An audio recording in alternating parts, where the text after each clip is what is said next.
course, we rolled out healthcare.gov. That could have gone better.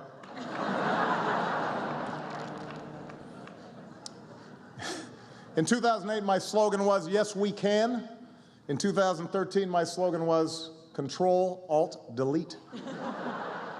Comedy night in Washington Saturday. President Obama teamed up with comedian Joel McHale at the White House Correspondents' dinner. They both had more than a few good one-liners. I am happy to be here, even though I am a little jet-lagged from my trip to Malaysia. The lengths we have to go to get CNN coverage these days. He is also home to the Kardashians, who, believe it or not, are Republicans. And I know that because they're always trying to screw black people. Colorado legalized marijuana this year, an interesting social experiment. I do hope it doesn't lead to a whole lot of paranoid people who think that the federal government's out to get them and listening to their phone calls.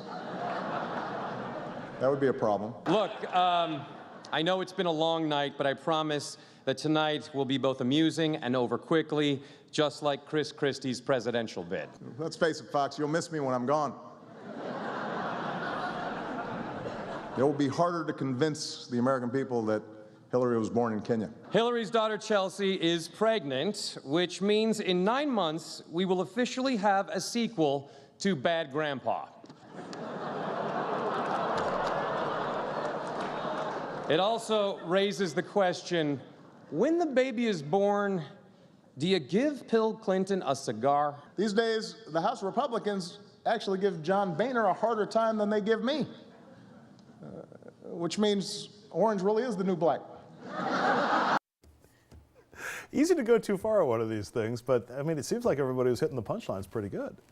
I don't know about this year. It seemed like the president phoned it in. Really? It's been much funnier in years past. Plus, I can never look at these things again the same. Remember, this is the same president that did one of these and 8 hours later took out Osama bin Laden. Right. Where are the drones last? Where were the drones Saturday night? We don't know. That's a great point. No, I thought the president, his timing, I thought he was hysterical, and I thought Joe McHale did very well.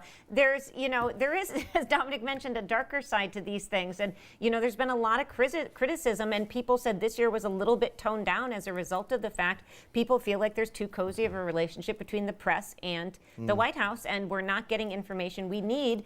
Benghazi is a good example. We talk a lot about a disconnect between politicians and voters. This is one of those great ways to help shrink that disconnect. I think if people identify with a funny politician.